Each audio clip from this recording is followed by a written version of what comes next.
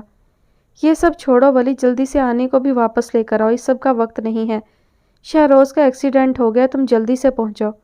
اوہ، ولی کا ریئیکشن! اگر خود غرضی سے سوچا جاتا تو آنی کا نکاح اور پھر بابا کا پاسبل ریئیکشن وہ کچھ عرصے کے لیے ڈیلے ہو گیا تھا۔ خیر، اس نے تمام سوچوں کو ذہن سے جھٹکا۔ کیسا ہے بابا؟ وہ ٹھیک تو ہے؟ ہاں، بس انجریز آئی ہیں کافی، مگر اب سٹیبل ہے۔ تم آنی کو گھر چھوڑ کر ہاسپٹل آ جاؤ اور پھر ہسپتال کا پتہ وغیرہ لے کر ولی نے کال بند کر دی۔ ایک کساوت بھری سانس فضا کے سپرد کی اور سمیر بھیا کی طرف بڑھا جو پریشانی سے اسے ہی دیکھ رہے تھے۔ اس کے پاس آتے ہی ابرو کے اشارے سے پوچھا۔ ولی نے انہیں اور افضل کو صورتحال سے آگاہ کیا۔ باقی سب ایک دوسرے سے گفتگو میں مصروف تھے، پر ازرق انہی کی طرف متوجہ تھا۔ وہ سن تو نہیں پایا، مگر ان تینوں کے چہرے کسی پریشانی کی طرف اشارہ کر رہے تھے۔ اب نہیں یا اللہ، اب نہیں! بے ساختہ دل سے دعا بصورت فریاد نکلی۔ ہاشم نے اس کے بدلتے تاثرات کو غور سے دیکھا۔ تو ٹھیک ہے بھائی؟ ازرق نے نیم دھیانی سے اس بات میں سر ہلایا۔ کیا کرنا ہے ولی، پھر نکاح تو ویسے ہی ڈیلے ہو چکا ہے۔ افضل کے کہنے پر ولی نے بے ساختہ ایک سرد سانس فضا کے سپرد کی۔ ویل، اپیا ولی کو ٹرائی کر کر کے تھک چکی تھی، اب پریشانی سے نڈھال ہوتی چچی کو سنبھال رہی تھی۔ سمیر کا بھی صبح سے کچھ پتہ نہیں تھا، وہ لینے آنے کا کہہ کر تب سے فون بند کیے ہوئے تھے۔ ان کی الگ فکر اسے کھائے جا رہی تھی۔ موہت گھر پہ ملازمہ کے پاس تھا، اس کی الگ پریشانی۔ چچی اللہ کا شکر کریں کوئی بڑا نقصان نہیں ہوا، اس کی جان صحیح سلامت ہے، اللہ شفا دے گا، باقی چھوٹے موٹے زخم تو انشاءاللہ ٹھیک ہو جائیں گے۔ ہاں مجھے پتہ ہے انیسہ بیٹے، پر پتہ نہیں میرے بچے کو کس کی نظر لگ گئی، آج خوشی کے موقع پر ہسپتال میں آ پڑا ہے۔ یہ کہتے ہی چچی ایک بار پھر سے رونے لگی تھی۔ اب کہ انیسہ بھی لاچاری سے انہیں دیکھ رہی تھی، اتنے میں بابا اور چاچو سامنے سے آتے نظر آئے۔ وہ ڈاکٹر سے ملنے گئے تھے۔ بس کر دیں بیگم، ڈاکٹر نے کہا ہے شہری اب الحمدللہ سٹیبل ہے، آپ رونا بند کریں، بچی کو پریشان کر دیا ہے۔ ارے نہیں چاچو، میں پریشان نہیں ہوئی، بس اللہ کا کرم ہے، شہری کی طبیعت سنبھل گئی ہے۔ بیٹے، بابا ولی اور سمیر کا رابطہ ہوا آپ سے؟ اپیا نے بابا کو دیکھا جو نہ جانے کس سوچ میں غلطاں پریشان سے کھڑے تھے۔ ہاں بیٹے، بس آتا ہے وہ بھی واپس، سمیر بھی اس کے ساتھ ہے، آنی کو گھر چھوڑتے ہوئے آئیں گے۔ جی بابا، وہ دونوں آئیں تو آپ چچی کو لے کر گھر چلے جانا، موہت بھی رو رہا ہوگا۔ جی بابا۔ آنی پریشان سی آنٹی کے ساتھ اندر بڑھی تھی، اس کی سمجھ سے یہ سب بالکل بالا تر تھا۔ کمرے میں رابی اور اس کے ساتھ چادر میں لپٹا ایک جانا پہچانا سا اور وجود بھی تھا۔ رابی نے آگے بڑھ کر آنی کو گلے سے لگایا۔ رابی، یہ سب کچھ نہیں پوچھو ابھی آنی، بس جیسے جیسے جو ہو رہا ہے ہونے دو، ابھی یہی بہتر ہے، تمہارے سب سوالوں کے جواب بعد میں خود بخود مل جائیں گے۔ ہو کیا رہا ہے رابی؟ کچھ پتہ تو چلے، میرا ہارٹ فیل کرواؤ گے تم سب۔ آنی کے خفگی بھرے تاثرات رابی کو ہنسنے پر مجبور کر گئے۔ نہیں میری جان، آپ کا ہارٹ فیل نہیں ہوگا، کم از کم آج تو ہم ایسا نہیں ہونے دیں گے۔ ہاں مگر اس تقریب کے بعد خوشی سے دل دغا دے گیا تو وہ الگ بات ہے۔ رابی کے شریر انداز کو آنی نے حیرت سے دیکھا۔ کیسی تقریب اور کیا اول فول بول رہی ہو تم؟ مجھے لگ رہا ہے میں ہی شاید خواب دیکھ رہی ہوں، پہلے ولی بھیا عجیب و غریب حرکتیں کر رہے تھے اور اب تم۔ رابی، خدا کا واسطہ ہے، پاگل ہو جاؤں گی میں، تمہیں بتا دو کیا معاملہ ہے۔ ویل میری جان ضرور بتا دوں گی، پہلے ان سے ملو، یہ ہیں مسز افضل خان آفریدی، یعنی ہماری پیاری سی مینے بھابھی۔ اب کہ اس نے آنی کا ہاتھ پکڑ کر بیڈ کی ایک طرف رکھے صوفے کی طرف موڑا۔ آنی نے جھٹکے سے سر اٹھا کر مینے کو دیکھا تھا۔ اس کے تاثرات نے مینے کو بھی ہنسا دیا۔ 2 دن میں دوسرا ملاقات ہے ہمارا۔ اچھا شگون ہے، کیا کہتا ہے تم دیورانی صاحبہ؟ مینے اور مینے کے گھر کے باقی افراد قبیلے میں ہی رہنے کی وجہ سے ٹھیک سے اردو نہیں بول سکتے تھے، سوائے افضل، ازرق اور آبان کے، کہ ان تینوں کی سکولنگ، کالج اور پھر ہائر سٹڈیز شہر سے ہوئی تھی، مگر ان کے بولنے میں بھی پشتو لہجے کی نامحسوس جھلک آتی۔ مینے کی بات پر رابی ایک بار پھر ہنسی تھی۔ آنی شاکڈ سی مینے کو دیکھ رہی تھی۔ اس کے الفاظ نے تو جیسے اسے منجمد کر دیا تھا۔ مینے نے ہی آگے بڑھ کر اسے گلے سے لگایا۔ اب باقی باتیں چھوڑو، جلدی سے یہ کپڑا پہنو، اب تم کو اپنے ازرق لالا کی دلہن بنائے گا، جلدی جلدی پہن کر آؤ تم، چلو۔ اور کہنے کے ساتھ ہی سامنے بستر پر رکھا لباس اس کے ہاتھ میں دیا اور باتھ روم کی طرف دھکیلا۔ وہ یوں ہی شوق میں مبتلا اندر بڑھی۔ وہ چینج کر کے باہر نکلی تو کسی حد تک خود کو کنٹرول کر چکی تھی۔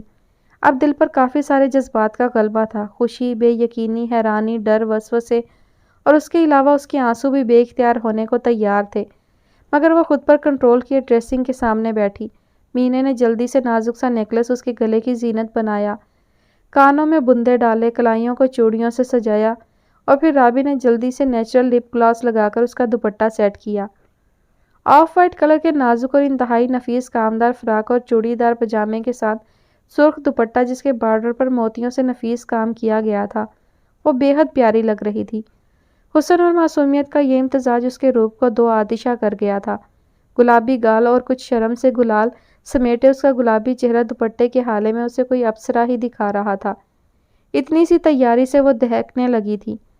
پیاری سی چھوٹی سی دلہن پر مینے کو بے ساختہ پیار آیا، جس کا اظہار اس نے آنی کے دونوں گالوں پر چٹا چٹ پیار کر کے کر بھی دیا۔ تم ہمارا لالا کے ساتھ ایک دم گڑیا لگے گا، تم بہت پیارا ہے آنی، میں تم بہت اچھا لگا، وہاں حویلی میں تم سے مل کر بہت خوش ہو گئے، وشے اور زری نے تو تمہارا پیچھا نہیں چھوڑنا میری بہن۔ آنی بے ساختہ جھینپ گئی۔ اس کی گالوں کی یہ سرخی دیکھ کر رابی کو تو خوب ہنسی آئی۔ اس کے ہنسنے پر آنی نے اسے گھورنا چاہا، مگر رابی اب اور زور سے ہنس رہی تھی۔ ارے ماشاء اللہ آنی بیٹی تو بالکل پری لگ رہی ہے۔ فوراً سے آگے بڑھ کر رابی کی ماما نے اس کی نظر اتاری۔ کچھ دیر ہی گزری تھی کہ ولی بعجلت ناک کر کے اندر آیا۔ آنی نے بے ساختہ سر اٹھا کر بھیا کو دیکھا۔ ولی بھی ٹھٹک کر آنی کو دیکھ رہا تھا، پھر فوراً آگے بڑھ کر اسے خود میں سمو لیا۔ بے ساختہ آنی اور ولی دونوں کی آنکھیں نم ہوئی تھیں۔ ولی نے چند لمحوں کے بعد اس کا سر تھپکا۔ چلو آنی۔ سب گاڑیوں میں سوار ہو کر فیصل مسجد کے لیے نکلے تھے۔ یہ فرمائش ازرق کی تھی کہ نکاح مسجد میں ہوگا، سو سب کو ماننا پڑی۔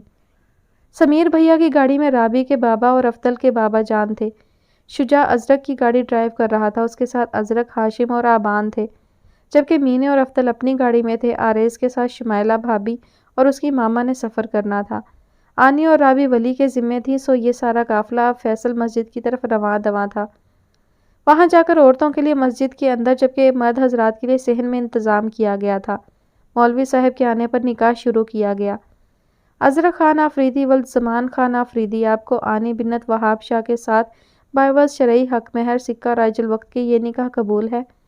اور ازرق نے مائک میں جواب دیا تھا کہ اندر بیٹھی خواتین بھی سن پا رہی تھی۔ میں ازرق خان آفریدی ولد زمان خان آفریدی بنت آنی بنت وہاب شاہ کے ساتھ نکاح قبول کرتا ہوں۔ 3 بار مولوی صاحب کے کہنے پر 3 ہی بار ازرق نے مائک میں یہ الفاظ ادا کیے تھے۔ ہر بار یہ الفاظ ادا کرنے پر اس کا دل اللہ کے سامنے شکرانے کے طور پر سربسجود ہوا تھا۔ خوشی کی ایک لہر تھی جو اس کے اندر یہاں سے وہاں تک پھیلتی چلی گئی تھی۔ مکمل ہونے کا جاں افزا احساس اسے بے طرح سرشار کر گیا تھا۔ سرخ و سفید چہرہ اس وقت سرخ ہوتا اس کے اندر کے جذبات عیاں کر رہا تھا۔ ایسا احساس جیسے دنیا فتح کر لی ہو، جیسے سب پا لیا ہو کہ اب کسی چیز کی تشنگی، کوئی ادھوری خواہش باقی نہیں بچی تھی۔ یہ احساس ہی اتنا جاں افزا تھا کہ وہ چاہ کر بھی الفاظ میں بیان نہیں کر پاتا۔ نکاح ہو جانے پر مبارک سلامت کا شور اٹھا تھا۔ ولی نم آنکھوں کے ساتھ کتنی دیر ازرق کے گلے لگا رہا تھا۔ اسے جتنی آنی پیاری تھی، اب ازرق کے لیے بھی وہی جذبات اس کے دل میں جاگزیں ہو گئے تھے۔ بے طرح خوشی اور ایک سکون کا احساس اسے طمانینت بخش گیا تھا۔ ازرق باری باری سب سے ملا تھا اور مبارک قبول کی تھی۔ آنی کے جذبات ان لمحات میں بیان سے باہر تھے جب ازرق کی بھاری آواز قبول ہے کہ کلمات کے ساتھ مائک میں گونجی تھی، جب ازرق اسے اپنے نصیب میں لکھوا رہا تھا، اور اس نے تو آنی کو ازل سے اپنے ہی نصیب میں لکھوا لیا تھا۔ اس لمحے میں آنی کو ایسا لگا تھا جیسے اسے کسی نے گہری صدیوں پر مشتمل نیند سے جگایا ہو، لمبی گہری موت جیسی نیند۔ ساری تھکن، سارے غم، ساری کثافت بس ایک آواز سے جیسے فضا میں تحلیل ہو گئے تھے۔ ایک لمحے کو دل رکا تھا اور پھر اس شدت سے دھڑکنے لگا تھا کہ جیسے پہلی بار دھڑک رہا ہو۔ وہ الفاظ اور ازرق کی بھاری آواز میں ادا ہوتا اس کا نام آنی وہاب شاہ اسے دنیا جہان کی خوشی بخش گیا تھا۔ اس لمحے روئے زمین پر بلا شبہ آنی خان آفریدی سے بڑھ کر کوئی خوش نصیب نہ تھا۔ ساری دنیا کی رحمتیں ایک طرف اور آنی کی یہ واحد خوشی ایک طرف تھی، اور بلا شبہ اس خوشی کا پلڑا بھاری تھا۔ اس لمحے جب ازرق کے منہ سے وہ الفاظ ادا ہوئے تھے، وہ ایک رشتے کی اٹوٹ ڈور سے بندھ گئے تھے۔ بلا شبہ اس وقت روئے زمین پر ان دونوں سا مکمل کوئی اور نہ تھا۔ اس لمحے اگر کوئی مکمل خوشی تھی تو وہ یہ خوشی تھی کہ آنی خان آفریدی کو اب ازرق خان آفریدی سے سوائے اس اوپر بیٹھی ذات کے کوئی اور جدا نہیں کر سکتا تھا۔ یہ خوشی اس لیے مکمل تھی کہ آنی کو اللہ نے آخرکار ازرق کے نصیب میں لکھ دیا تھا۔ یہ خوشی مکمل تھی کیونکہ اب اگر دنیا میں کوئی سب سے مضبوط اور اٹوٹ رشتہ بندھا تھا تو وہ اس لمحے آنی وہاب شاہ کا ازرق خان آفریدی سے بندھا تھا۔ یہ رشتہ تو ازل سے طے کر دیا گیا تھا، تو کیا ازل سے طے کردہ رشتے کو کوئی بننے سے روک سکتا تھا؟ نہیں، آنی وہاب شاہ ازرق خان آفریدی کا نصیب تھی اور اسے اس کا ہی ہونا تھا۔ ان کے نکاح کے بعد سب نے عصر کی نماز ادا کی تھی، بڑے سب نے گھر کا رخ کیا تھا۔ ہمیں اب اجازت دو، افضل بابا کب سے کالز کر رہے ہیں، اس وقت میرا وہاں ہونا بھی ضروری ہے، ولی نے افضل سے ملتے ہوئے کہا۔ ہاں میں سمجھ رہا ہوں، تم کہو تو میں بھی چلوں تمہارے ساتھ؟ نہیں یار تم چلو، ابھی بھابھی وغیرہ کو گھر ڈراپ کرو۔ شہروز اب نارمل ہے اور تم سب کو واپسی کا سفر بھی کرنا ہے، تو جا کر ریسٹ کرو، انشاءاللہ پھر ملاقات ہوگی۔ ولی کے کہنے پر افضل اس سے ملتا بابا اور مینے کو لے کر گھر کی طرف روانہ ہوا۔ کچھ دیر آرام کر کے ان سب کو آج ہی قبیلے کے لیے بھی نکلنا ہے۔ اب کے وہاں شجاع، ہاشم، آبان، آریز، شمائلہ بھابھی، ولی، رابی، ازرق اور آنی بچے تھے۔ سمیر بھیا نکاح کے فوراً بعد ہی ہسپتال کے لیے نکل چکے تھے۔ وہ اور ولی صبح سے غائب تھے، سب پریشان ہو رہے تھے۔ ازرق نے اب تک آنی کو نکاح کے بعد نہیں دیکھا تھا، اسے نہیں پتا وہ کیا محسوس کر رہی تھی، لیکن اس وقت اس کی آنکھیں شدت سے اپنی بیوی کو، اپنے شریک حیات کو دیکھنے کی منتظر تھی۔ اس نے ہاشم سے کچھ کہا، وہ سر ہلاتا ولی اور آریز کی طرف بڑھا۔ کچھ لمحے رک کر کچھ ڈسکس کیا اور ولی اب سر ہلاتا ازرق کی طرف بڑھا۔ اس سے مل کر ولی نے واپسی کا رخ کیا، باقی سب نے کچھ دیر میں واپس نکلنا تھا۔ رابی اور شمائلہ بھابھی بھی آنی کے ساتھ اندر سے باہر نکلی۔ آنی ان دونوں کے درمیان جھکے سر سے اطراف میں دیکھتی آگے بڑھ رہی تھی۔ اس نے لال دوپٹہ سر پر لیا ہوا تھا، دھوپ میں نکلنے کی وجہ سے اس کا سرخ و سفید چہرہ کچھ اور چمکنے لگا۔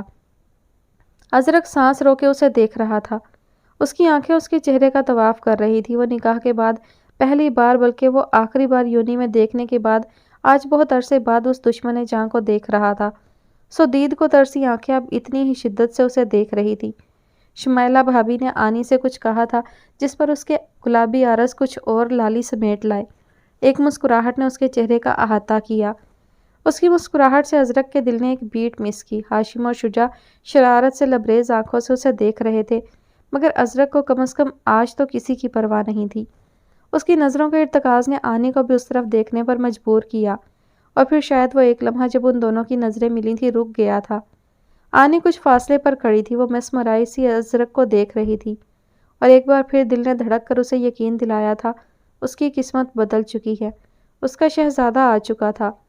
اس نے اسے اس محل کی اونچی دیواروں کے پیچھے مرنے نہیں دیا تھا، اسے بچا لیا تھا۔ باقی سب نے ان دونوں کو یہاں چھوڑا اور اسی خاموشی سے انہیں کچھ بھی کہے اور احساس دلائے بغیر باہر کا رخ کیا۔ ہوا چلی تھی شاید، جس سے آنی کے سر پر دھرا دوپٹہ اڑا تھا۔ ازرق چونکا جیسے کسی ٹرانس سے نکلا ہو، جیسے کوئی سحر ٹوٹا ہو۔ اس کے چونکنے پر آنی کو بھی احساس ہوا۔ وہ بے ساختہ سر جھکا گئی، اپنا یوں محویت سے دیکھنا اسے یاد آیا۔ اسے یاد آیا اس لمحے وہ اپنے شوہر کے ساتھ ہے، اسے اس وقت ان دونوں کے مابین بندھے رشتے کا احساس ہوا، اور سرخ عارض کچھ اور لال ہوئے۔ یہی احساس شاید ازرق کو بھی ہوا تھا۔ اس نے ارد گرد دیکھا، سب غائب تھے، اسے اس وقت تو پرواہ بھی نہیں تھی۔ وہ آنی کی طرف بڑھا، آنی نے اس کا بڑھنا محسوس کیا مگر سر نہیں اٹھایا۔ وہ کچھ فاصلے پر آ کر رکا۔ آنی خان آفریدی، ایک سرگوشی اس کے لبوں سے ادا ہوئی تھی۔ آنی کا دل بے ساختہ شدت سے دھڑکا تھا۔ اس نے سر اٹھا کر ازرق کو دیکھا۔ ازرق کی نگاہیں آنی کے چہرے کا ایک ایک نقش ازبر کر رہی تھیں، جیسے اب وہ اس کی تھی، اب تو اسے دیکھ سکتا تھا، اسے چھو سکتا تھا۔ اس نے ایک ہاتھ اٹھا کر آنی کے چہرے کو چھوا، سارا خون جیسے آنی کے چہرے پر سمٹ آیا ہو۔ ازرق دھیمے سے ہنسا، دھیمی مردانہ ہنسی آنی کے بھی شاید دل تک پہنچی تھی۔ وہ اس وقت خواب کی سی کیفیت میں ازرق کا چہرہ دیکھ رہی تھی۔ ازرق اس کی محویت پر مسکرایا، روشن چمکیلی مسکراہٹ۔ آنی کے دل نے ایک بیٹ مس کی، اسے بے ساختہ کہیں پڑھی بات یاد آئی۔ Billion smiles in the world but his is my favourite. ہاں، یہ مسکراہٹ اسے سب سے خاص لگی۔ اس مسکراہٹ سے اس کا دل بندھا تھا۔ آنی نے اس سے پہلے کبھی یہ سب محسوس نہیں کیا تھا۔ یہ سب انجانا تھا، مگر اس کے دل کو بھلا لگ رہا تھا۔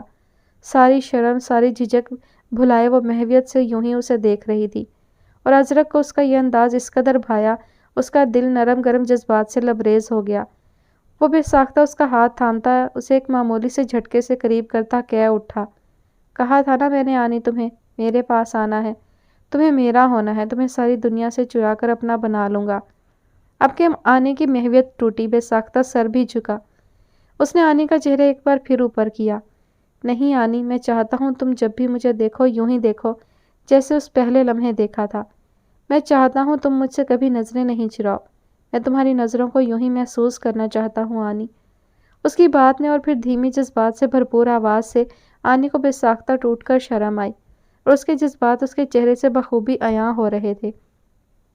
کچھ لمحے ازرق اس کے چہرے کو یوں ہی ازبر کرتا رہا، اور پھر ایک سانس پھنسا کے سپرد کرتا کہہ اٹھا، چلو آنی، شکرانے کے نوافل ادا کرتے ہیں۔ اب تو انشاءاللہ ساری زندگی ساتھ گزارنی ہے، اب اس ذات کا شکر ادا کرنے کا وقت ہے جس نے ہمیں یہ لمحہ عطا کیا ہے۔ آنی مسکراتی ہوئی اس بات میں سر ہلا گئی۔ اس کی مسکراہٹ نے ازرق کے چہرے پر بھی مسکراہٹ کھلا دی۔ اس کا ہاتھ تھامتا ہوا مسجد کی طرف بڑھ گیا، جہاں ان دونوں نے کچھ فاصلے پر یوں کھڑے ہو کر کہ آنی اس سے چند قدم پیچھے تھی، نوافل ادا کیے۔